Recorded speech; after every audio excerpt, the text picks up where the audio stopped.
the feet also. This is what Imam Ibn Abi Shayba, Imam Bukhari, Imam Abu Dawood, Imam Tirmidhi, every Imam has quoted. I'm going to quote you. What to talk of kissing of hands? The companions of Holy Prophet ﷺ used to kiss his feet also. And Imam Muslim asked Imam Bukhari, it is quoted in every book. Imam Muslim asked Imam Bukhari, he was his sheikh, teacher, sheikh. Please grant me permission, I want to kiss your feet.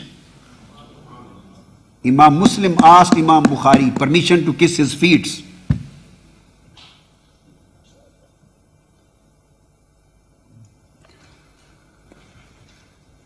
So he has quoted, Imam Ibn Abi Shaybah has quoted 5 ahadith in kissing of hands and kissing of feet.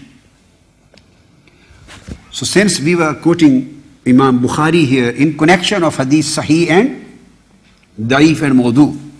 So second hadith which Imam Bukhari has reported, that is number 973 continuously. First was 972, second is 973. And this is reported by Salama bin al-Aqwa radiyallahu ta'ala anhu. He says that Holy Prophet sallallahu alaihi wasallam took his hands out from his pocket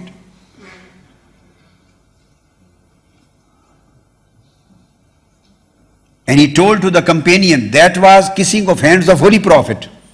Now here is kissing of hands of others, not of the Prophet. Kissing of hands of others, which we do. He took his hands out of his pocket. Imam Bukhari is reporting, hadith number 973, to other companions and other tabi'een. And he told, I did bay'ah on the hands of Holy Prophet sallallahu alaihi wasallam, and I touched Holy Prophet's hands with these hands. I touched his hands with these hands. So they said, فَقُمْنَا إِلَيْهَا. When we heard that these are the hands which touched with Holy Prophet sallallahu alaihi wasallam's body, just we stood up.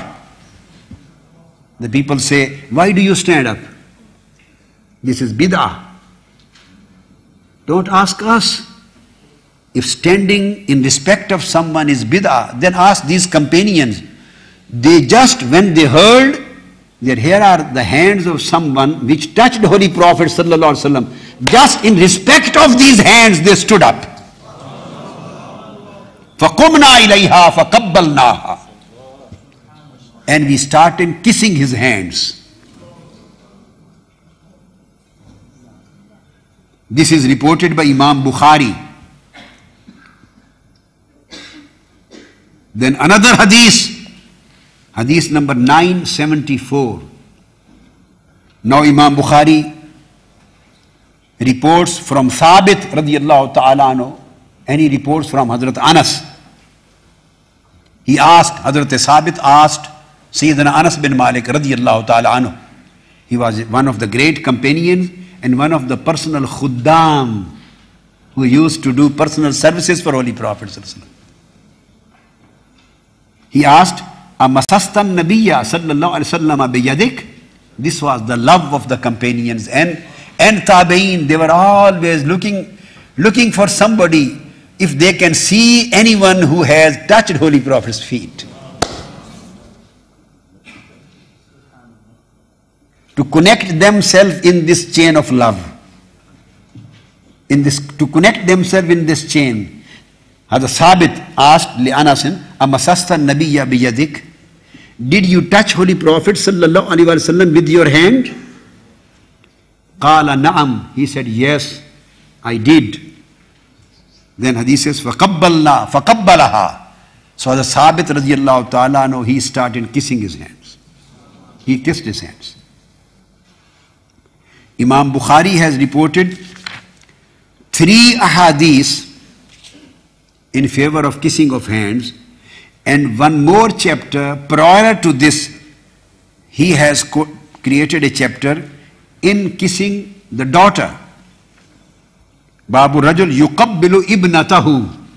Father kisses his daughter. This is a separate chapter, quoting when Holy Prophet sallallahu alaihi wasallam used to kiss Fatima to Zahra radiyallahu ta'ala anha.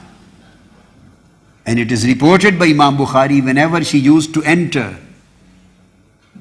in the presence of Holy Prophet sallallahu alaihi wasallam to his house, Baytun Nabuwwah, iza dakhalat alayha qama ilayha, out of love for his daughter, Holy Prophet sallallahu alaihi wasallam used to stand up.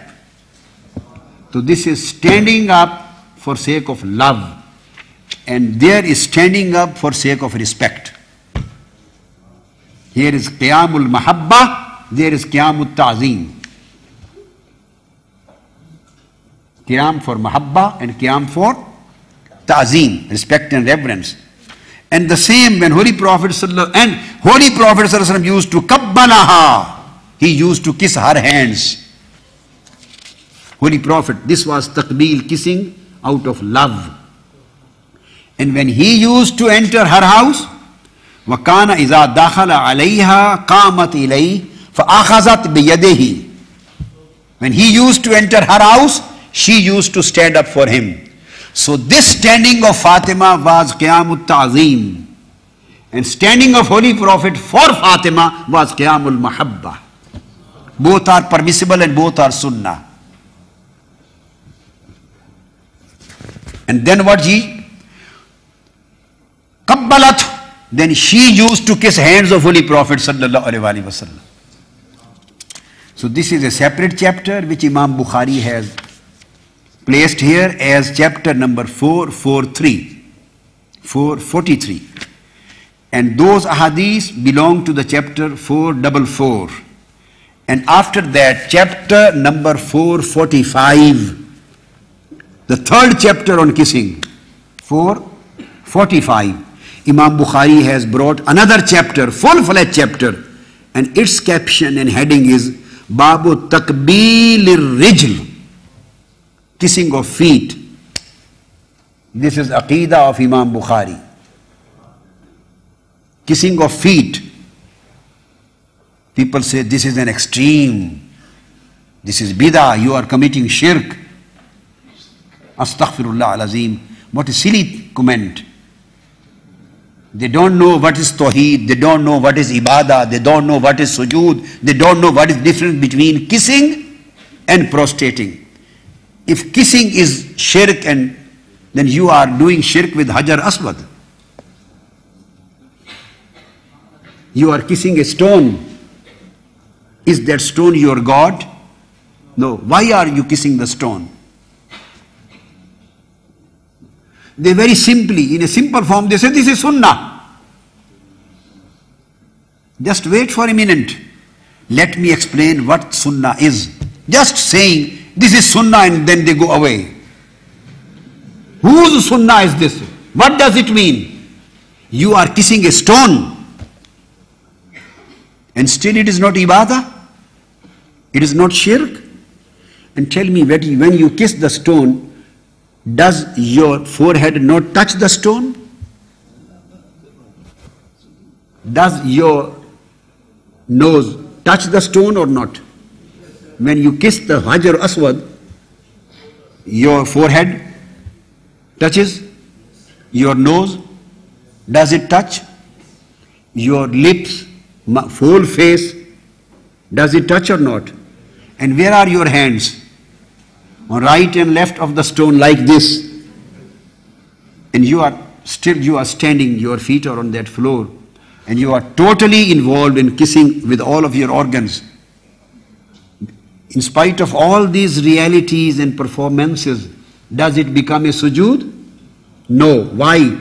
Because you have no niyyah of sujood.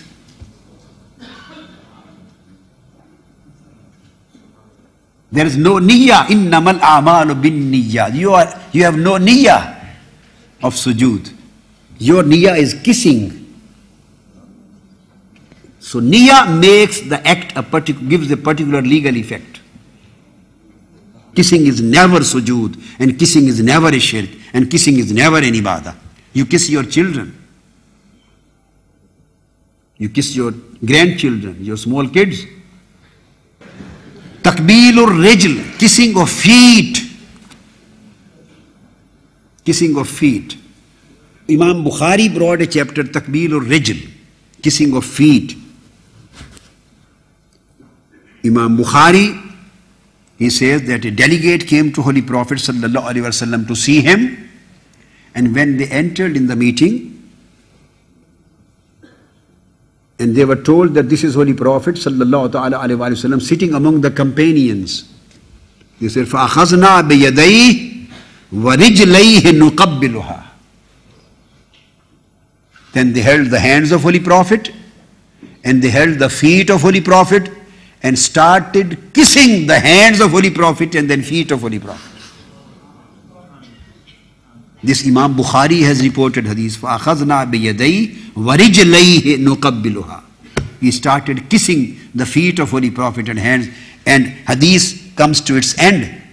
Holy Prophet ﷺ never prohibit them. He did not prohibit them. Why are you doing this? And you know that this was being done not in front of him with somebody else. No, they were kissing the feet of Holy Prophet sallallahu alaihi wasallam. He allowed, just to make this act his sunnah. And this act is not, he did not accept this as mazallah, as arrogance. If somebody accepts this as arrogance, this is haram. Somebody wants that people should stand for me as arrogance of nafs, it is haram. Somebody loves and wishes that my hands and feet should be kissed, and he allows the people out of arrogance, this is haram. Not allowed. This is against tawadu, against humbleness. But if the students, the people, out of their love, out of their respect, they do this, this is sunnah. Now Imam Bukhari has brought another hadith on the subject of kissing of hand. That was 975, kissing of feet. And second hadith is number 976. Sayyidina Suhaib radiyallahu ta'ala anhu reports, he transmits, he says, Ra'aytu Aliyan. Look at the Aqidah of Imam Bukhari. He brings one hadith regarding Holy Prophet,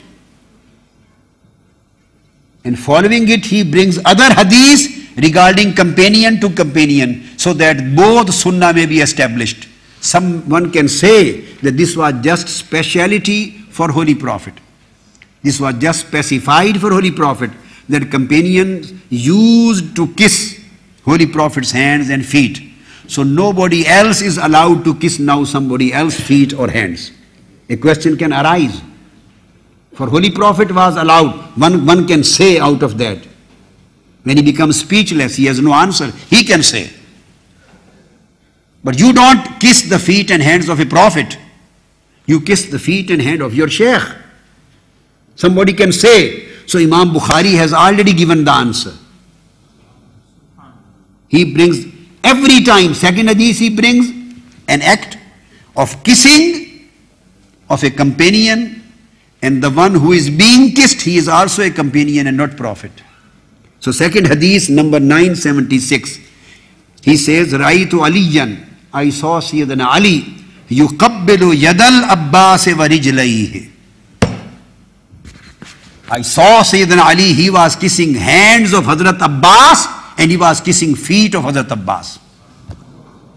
Sayyidina Ali was kissing the feet of Abbas radiyallahu ta'ala anhu.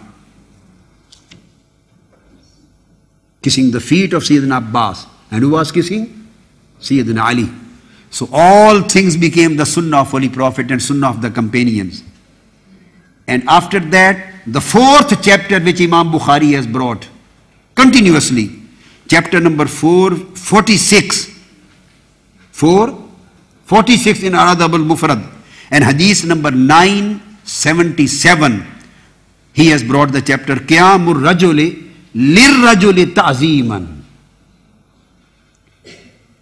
Standing of people for somebody else in his respect. Qiyam, standing for the people of people, for somebody in his respect, ta'zeeman. he has used the word. This is Qiyam Ta'zimi. So he has again brought hadith. So by bringing, one is reporting a hadith. This is something else. You may say, he is a muhaddis, he is a imam, he may report all hadiths. It does not mean that whether this is his own mazhab and aqidah or not. One body can say, just I'm taking this, entertaining this as just for sake of argument. But making a chapter is something different. He has fixed chapters with specific headings and captions. This means that this is aqidah and mazhab of Imam Bukhari. When he creates the headings and chapters and brings hadith, and you see in Al-Adab al-Mufrad, all hadiths which Imam Bukhari has reported are in favor of kissing the hands, and are in favor of kissing the feet, and are in favor of standing for respect. And not a single hadith prohibiting from kissing the hands and feet and doing this act has been reported by Imam Bukhari at this place. It means that this is categorically the mazhab and aqidah of Imam Bukhari. This is the mazhab of Imam Bukhari. Now, after mentioning these ahadith and chapters of Imam Bukhari's Al-Adab al-Mufrad, now I tell you what is the standard of hadith sahih and hadith daif and mawzu. Here is a book which I bought from one of the Arab countries by mistake. I bought this book by mistake. I thought I read the word Al-Adab al-Mufrad and I bought it.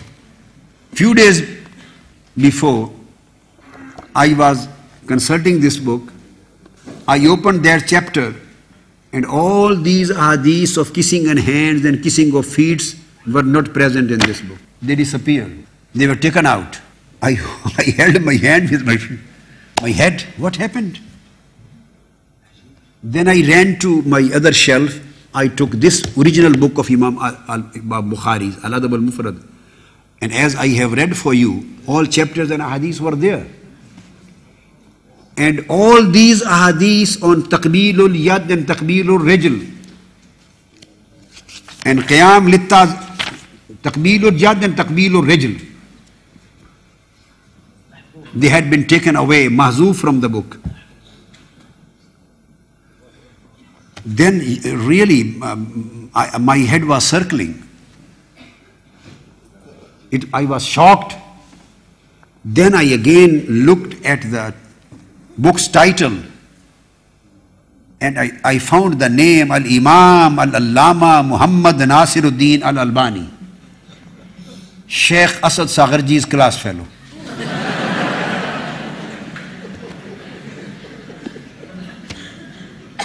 He has done research work on Imam Bukhari's Al-Adab al-Mufrad. He has done takhrij, research on Imam Bukhari's reported ahadith. He has done a research.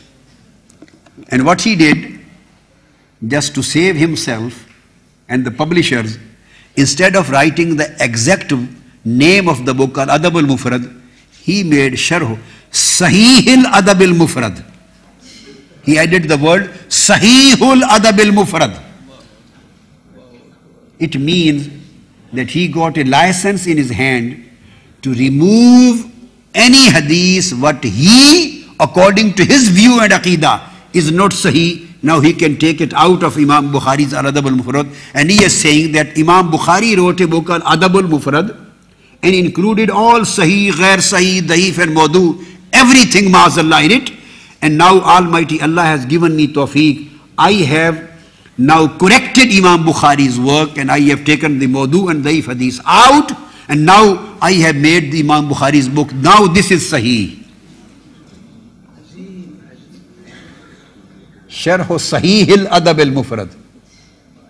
Just to get license of this corruption, this distortion, this amendment, this tahrif, this deletion, to take away some hadiths which are against this aqidah.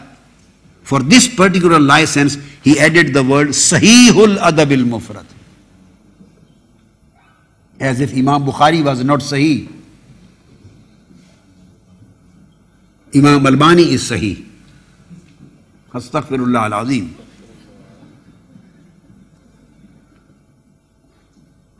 This is just a sample. The first hadith was 972 on Takbirul Yad.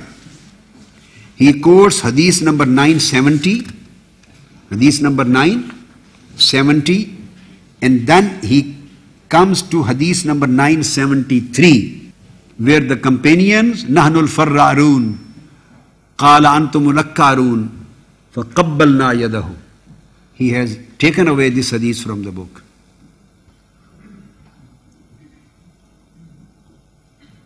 Hadith number 972 has been taken away. Then hadith number 974 and hadith number 975 and hadith number 976. All these 4 hadiths have been taken away. They are not present in this Sahihul Adab al-Mufrad. He has done tasheeh. He has done correction of Imam Bukhari.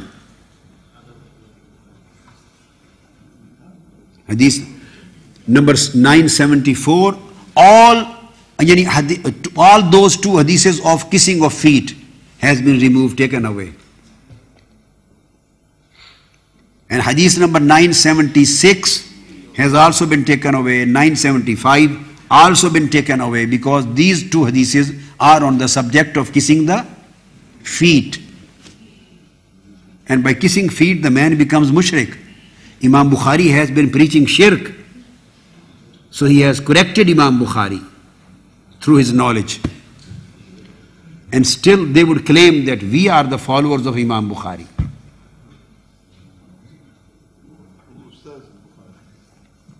He has become Ustazul Bukhari, Shaykh of Bukhari. O Imam Bukhari, you have done these mistakes, I am correcting you. I am taking these hadiths which are not sahih out from your book. If Imam Bukhari was alive today, what would he have done? He would have shocked, he would have screamed, he would have cried.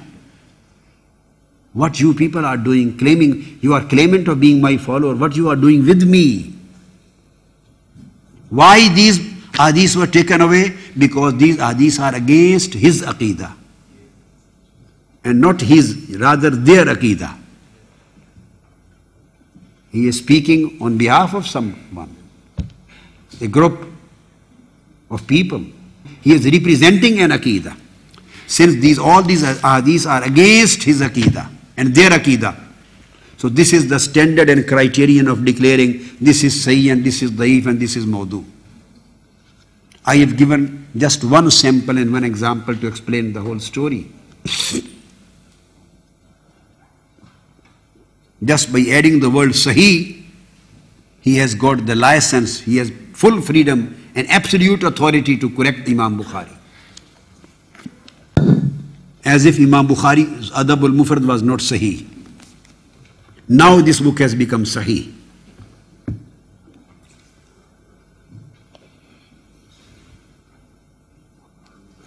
So after giving this, now in the end I will quote some authorities.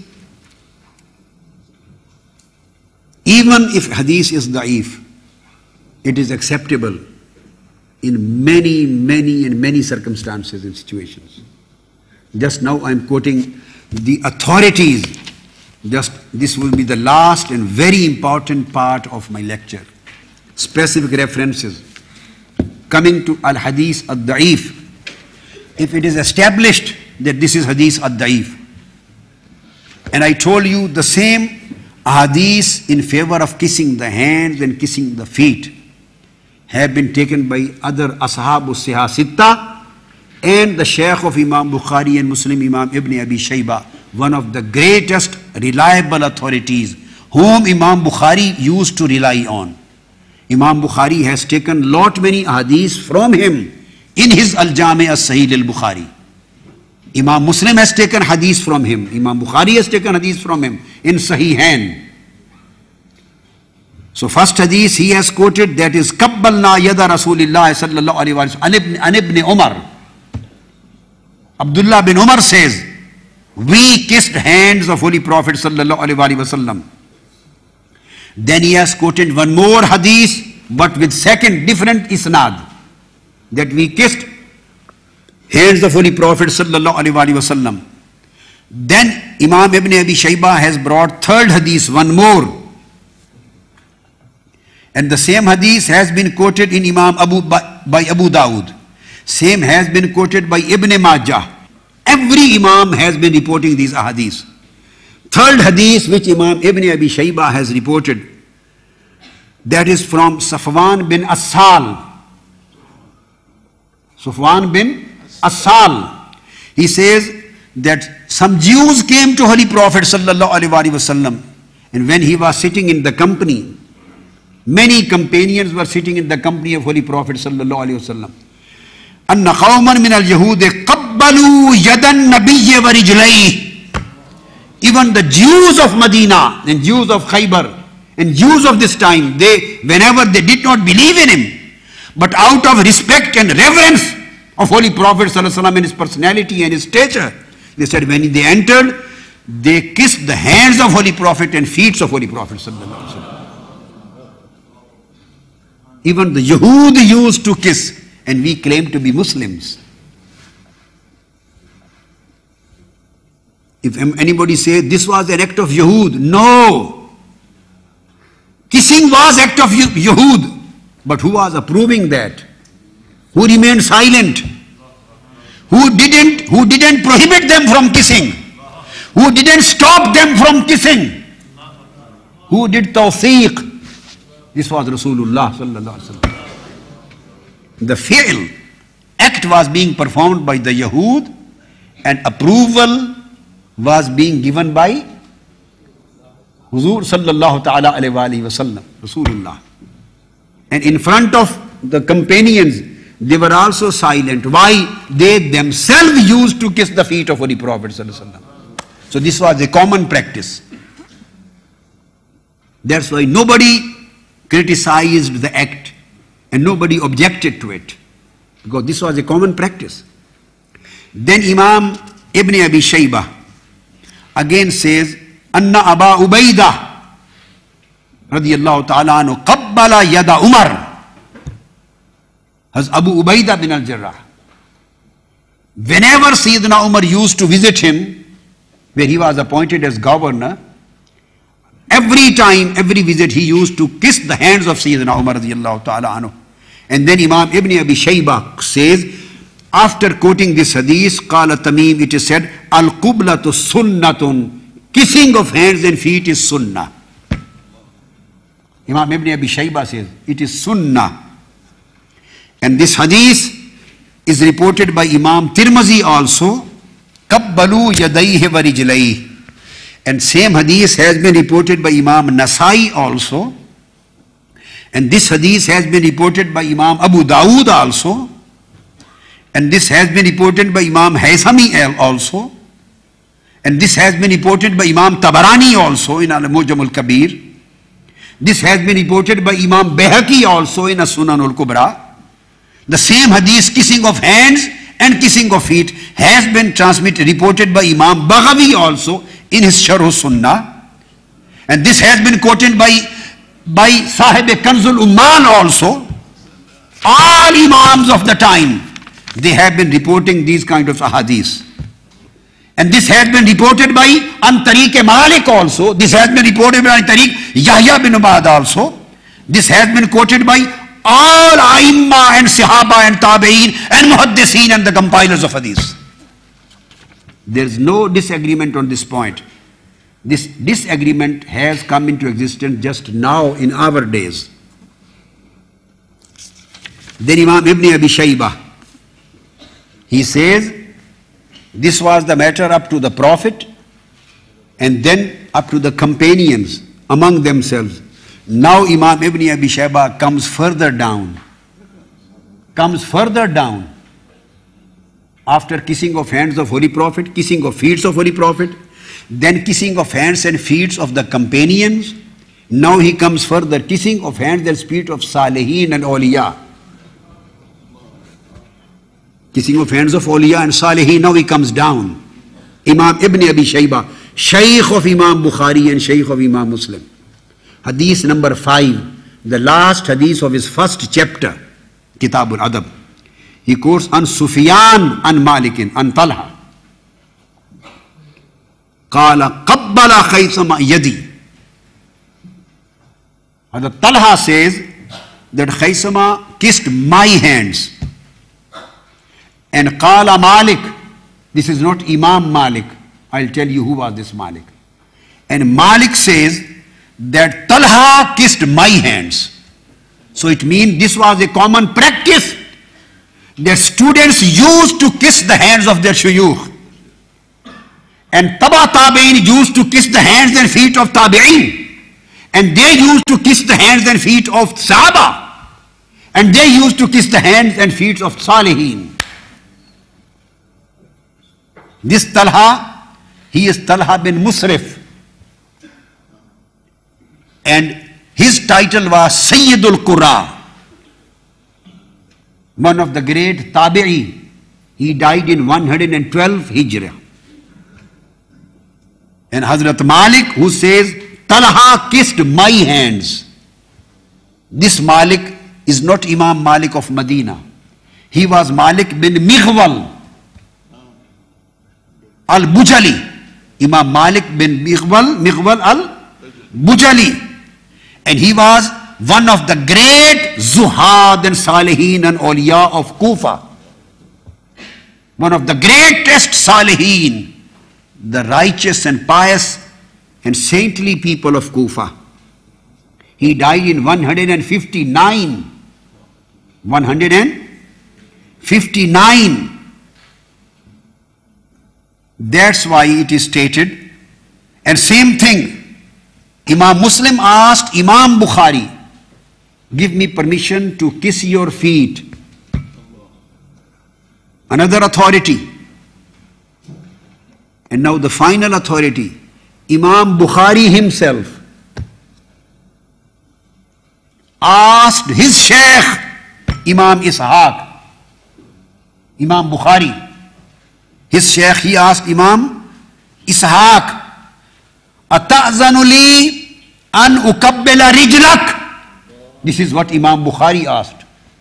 Oh, my teacher, my Shaykh, Imam Ishaq, give me permission, I want to kiss your feet.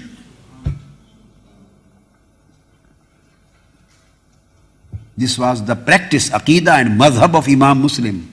Madhab and practice of Imam Bukhari, and Madhab and practice of all A'imma and Tabi'in and Tabu Tabi'in and Salihin.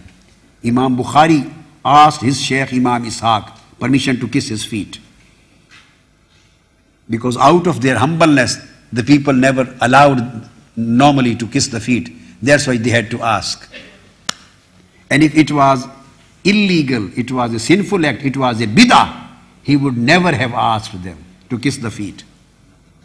And they would have never kissed the feet as it was the sunnah of the companions and other people.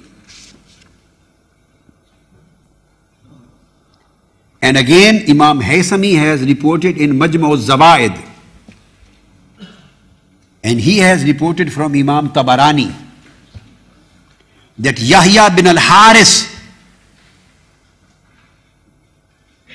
Imam Yahya bin al-Haris, he reports that he met Imam Wasila bin al-Asqa, Hazrat Wasila bin al-Asqa. فَقُلْتُ بَايَعْتَ بِيَدِكَ هَذِهِ Rasulullah sallallahu alaihi wasallam. Wasila bin Asqa is companion, Sahabi, radiyallahu ta'ala anhu. So Yahya bin al-Haris says that I met him and I asked, O Wasila bin Asqa, you performed bay'ah with your hands in the hands of Holy Prophet sallallahu alaihi wasallam. Did you perform bay'ah?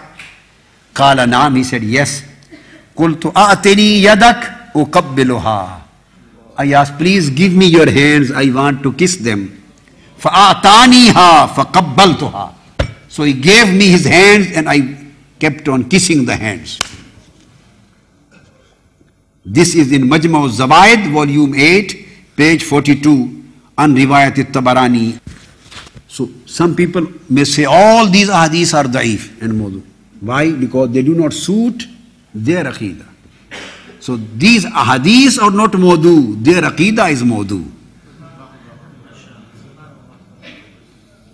Their aqidah is al-aqidatul mawdu'ah, fabricated aqidah, based on bid'ah, not based on sunnah. They don't know what is sunnah and what is bid'ah. They have just mixed everything together. Now, the hukm of al-hadith is da'if. Hukm lil-amal. Hukm, what is the hukm? Legal effect. What would be the hukm? What would be the legal position of hadith da'if? This is the final part of this session. Muhaddiseen and A'immah has quoted 3 schools, 3 views on the hukm of al-hadith al-da'if. In total, whether hadith al-da'if would be accepted and would be practiced or not. Al-hadith al-da'if would be accepted and it would be practiced or not. On this particular question, there are 3 different views. We say 3 mazahib, schools, viewpoints. I am just quoting, then I will come, which is the accepted and unanimous one by the overwhelming majority. I will come to that in the end. First of all, I am just quoting, but as a probability, as a possibility, just I am going to single out each and everything, whatever is written in the literature, in the classical books of Usulul Hadith. First qawl, 3, salas aqwal, is la yu'malu bihi mutlaqan, la fil ahkam wa la fil fada'il.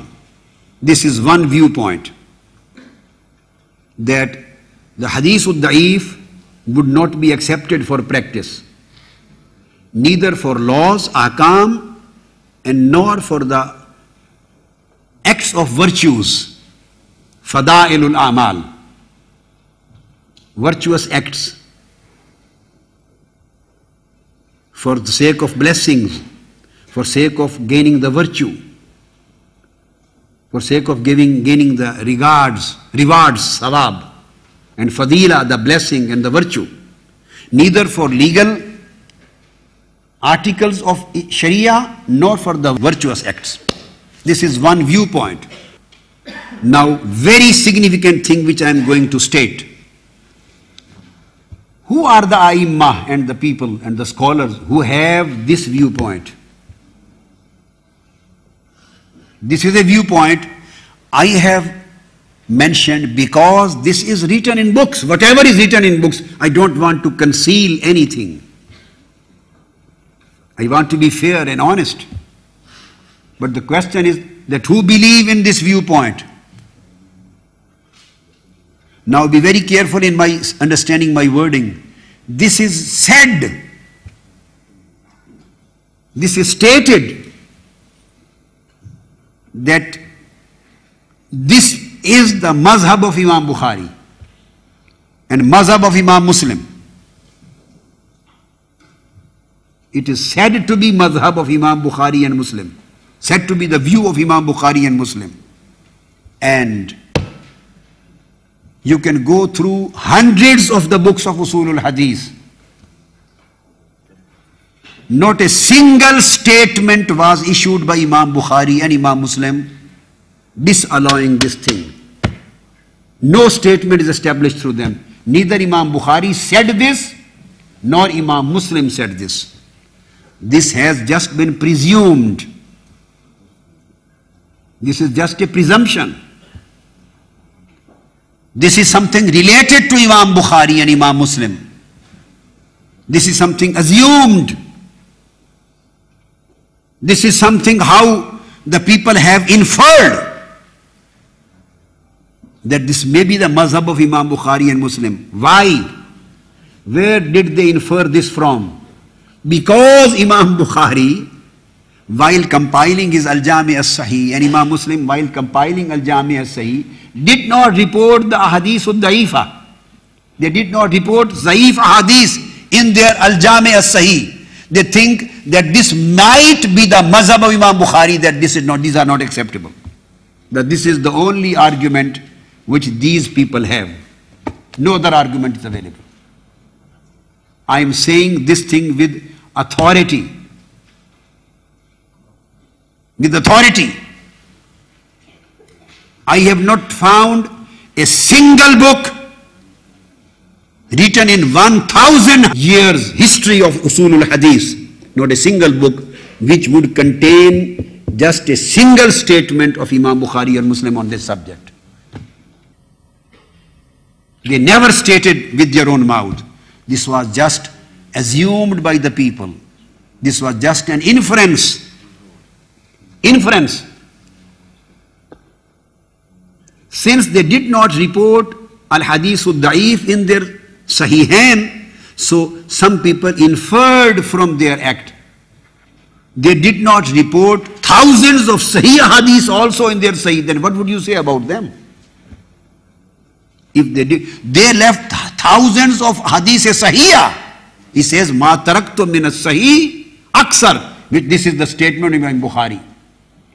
Whatever the material on hadith Sahih was available, and I know these are hadiths Sahih, but the very large number of hadiths Sahih I could not include in my Sahih Al-Jami.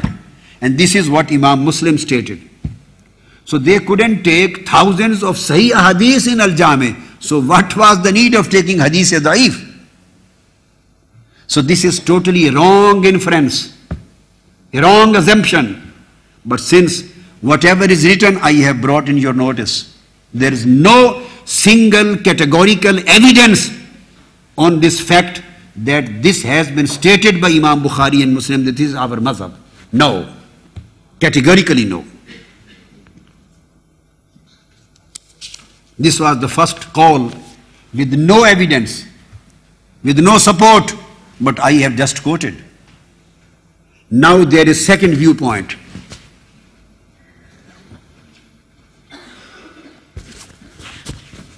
Al-Qawl al-Thani. That is yu'malu bil hadith al-da'if mutlaqan. Mutlaqan. Ay fil ahkam wa fada'il al-a'mal. This is second view. As the first view was that it has been disallowed absolutely. First view. The second view is it is totally and absolutely allowed. Every hadith which is da'if, it would be absolutely acceptable. Whether acceptable even in the laws, ahkam, and in acts of virtues. Both. In ahkam and in fadail, both. So this is the second extreme. That was one extreme, this is second extreme. But there are many supporters of this view in A'immah. There are many supporters of this view. They place one condition in this madhab, in this view. One condition, they say, if no other Sahih hadith is available on that particular subject,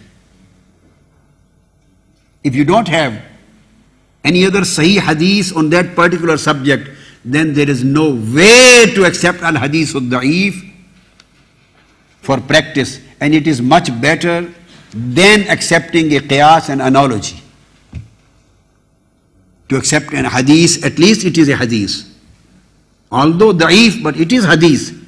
So to act upon al-hadith or da'if is better than to act upon qiyas and analogy and reasoning. They say this is the reason. And the A'immah who are in favor of this viewpoint that hadith or da'if would absolutely be acceptable. You would be shocked to know that Imam Abu Dawud as-Sajistani Sahib al-Sunan, he has this viewpoint. From Sihah Sitta. And Imam Abu Dawud is class fellow of Imam Bukhari and Muslim. And he is Shaykh of Imam Tirmidhi. He has this view. And Imam Ahmad bin Hanbal, he has also the same view with this condition. And Imam Ahmad bin Hanbal is also Shaykh of Imam Bukhari. He also says that going to accepting the hadith da'if is better than to accept the views and the opinions of rijal, opinions of people. Instead of accepting the opinions, analogies of the people, ذَلِكَ أَقْوَى مِنْ رَأْيِ الرِّجَالِ. Imam Ahmad bin Hanbal, Imam Abu Dawud says, ذَلِكَ أَقْوَى مِنْ رَأْيِ الرِّجَالِ. If no hadith sahih is available on that particular subject, then you have only two options left. Either to accept al-hadith al-da'if and practice it, act upon it, or if you don't accept it, then you should go to the reasoning of the people, of the scholars, of the mujtahideen, of fuqaha, their analogy. So now two things are left. So they say, what would be preferable?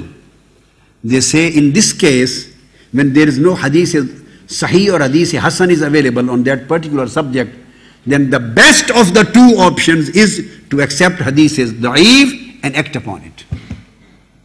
This is the second view. This is why they say absolute acceptability. Absolute acceptability means for ahkam and for fadail, both. For ahkam and for fadail. For both.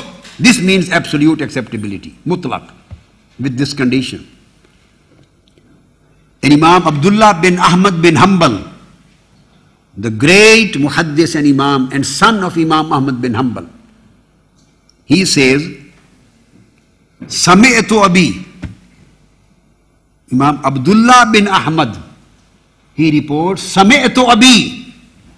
Al-Imam Ahmad bin Hanbal, he says, I heard my father Imam Ahmad bin Hanbal saying, Al-Hadith al-Da'if ahabbu ilayya min ar-ra'i. But Imam Ahmad bin Hanbal says, and Imam Abu Hanifa also says the same, and his son is quoting, he said, Al-Hadith al-Da'if ahabbu ilayya min ar-ra'i. And who reported this saying? Who reported this statement of Imam Ahmad bin Hanbal? You will be again amazed and shocked to listen. Allama ibn Taymiyyah quoted this statement. Subhanallah.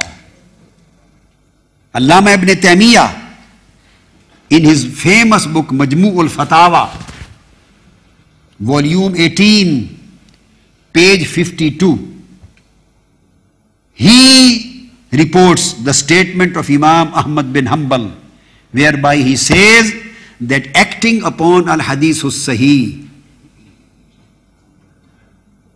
is much preferable in my eyes as compared to accept the rai, the opinion of individuals. I prefer al-hadith al-da'if to accept. And the same thing Allama ibn al-Qayyim has also stated. And Allama ibn al-Qayyim, he is also student of Imam Allama Taymiyyah, Ibn Taymiyyah. He has also quoted the same. And he says that إن الإمام أحمد يأخذ بالمرسل والحديث الضعيف إذا لم يكن في الباب شيء أقوى من ذلك.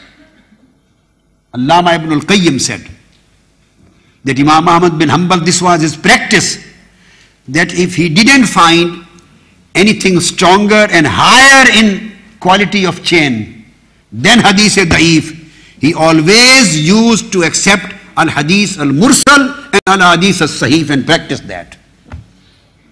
So this is not something which has abruptly emerged nowadays from Syria and from Pakistan and from Egypt and from Yemen or from India. No, absolutely no. This is the usul or hadith, fundamental principle of hadith, and given by the imams who are being followed by the whole of ummah.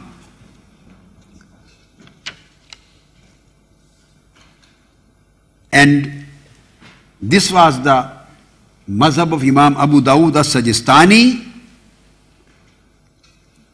and he says that same is established by the view of Imam Nasai.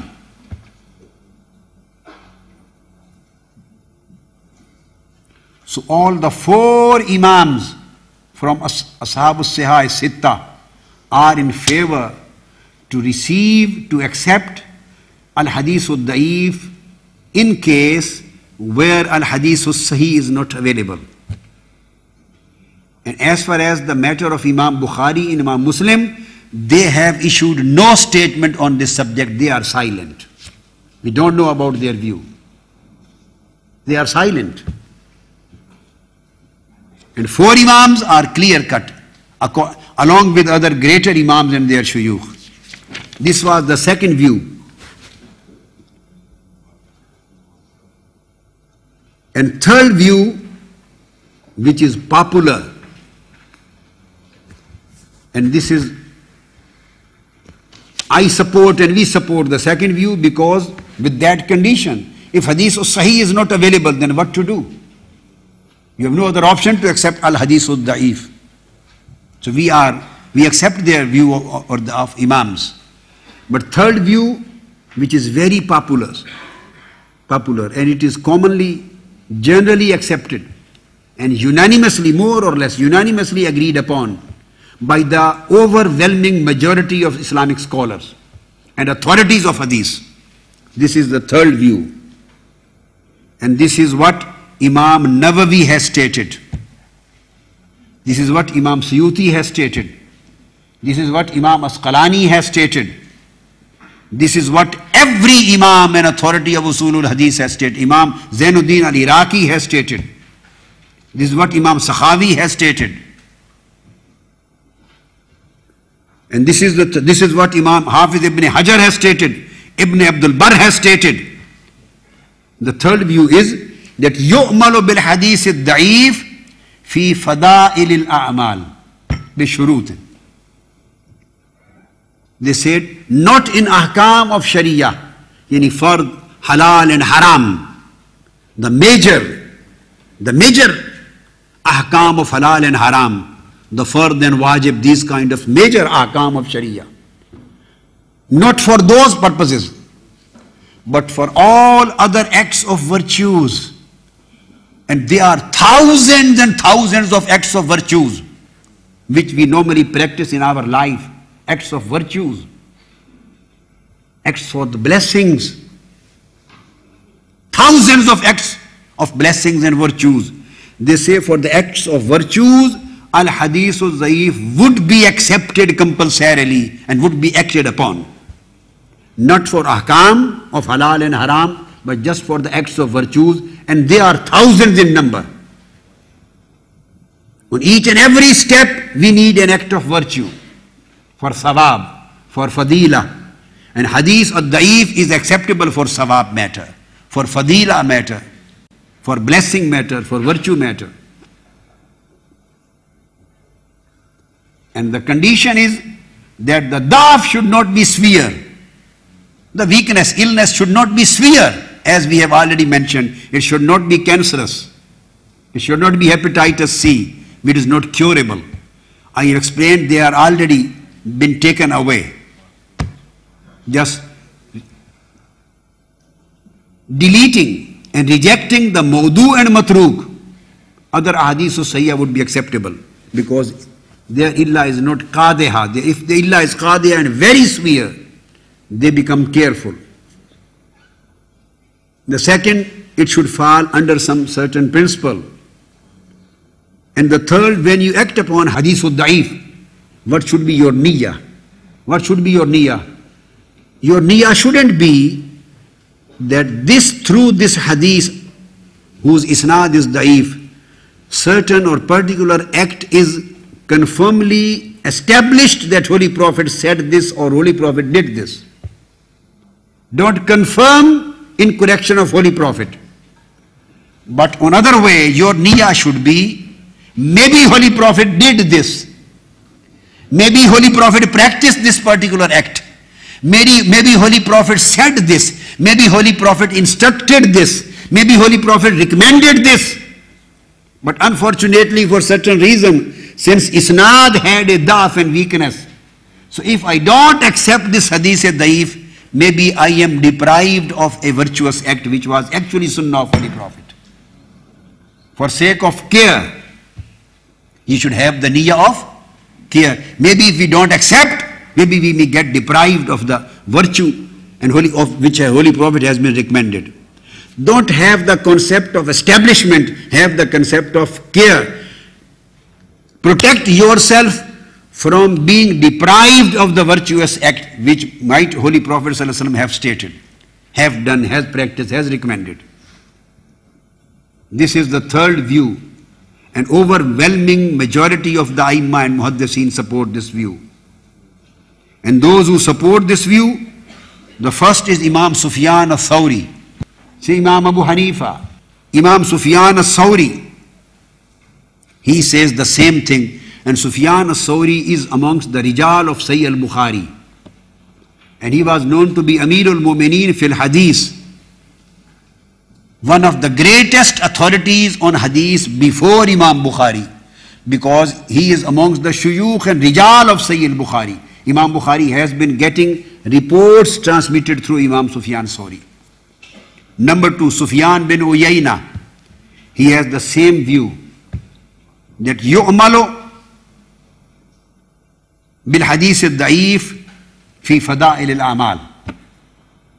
This is the view of Imam Sufyan al-Thawri. This is the view of Imam Sufyan ibn Uyayna. This is the view of Imam Abdul Rahman bin Mahdi. These are the founders of Usul al-Hadith. The founding Imams of Usul al-Hadith, the science of the principles of Hadith. These are the founding Imams who laid down the principles of science of Hadith for the Ummah. He was also amongst the Rijal of Sahih Bukhari. Fourth, Imam Ahmad bin Hanbal. This is his view too. So he has both views. Second view, that is absolute acceptability. And third view, conditional acceptability. These names, definitely those who go to that extreme that it would be acceptable absolutely. Why they will not accept this conditional acceptability? So all those Aimma fall with this purview too. So this becomes the biggest viewpoint in the history of Islamic principles of science of Hadith. Imam Abu Zakaria al-Ambari, his view. Imam Hakim an-Naishapuri, this is his view. Imam Ibn Abdul Barr, this is his view. And here is Imam Hakim. He writes in his Kitab al-Madkhal. Al-Madkhal, Imam Hakim an-Naishapuri, one of the greatest authorities on Hadith. He writes and transmits the report, it is the report number 11. This is one of the original books on Usulul Hadith. Authority, original sources, fundamental sources of Usulul Hadith. Al-Madkhal and his book Ulum al-Hadith, Ma'rifat Ulum al-Hadith. Tradition number 11. He quotes Imam Abdul Rahman bin Mahdi. Now he says that this was the common practice of all Imams of our time. Common practice of Tabu Tabi'een. And common practice of all of the Aimma of our time who used to live in the early centuries. And those Imams who laid down the principles of science of Hadith. And in the light of those principles, Imam Bukhari, Muslim, Tirmidhi and everybody compiled their books. They were prior to them, before them. Imam Abdul Rahman bin Mahdi says that this was our practice, the practice of the Imams, the founders of the principles of Hadith. They say, إِذَا رَوَيْنَا فِي الصَّوَابِ وَالْإِقَابِ وَفَضَائِلِ الْآمَالِ تَسَاهَلْنَا فِي الْأَسَانِيدِ.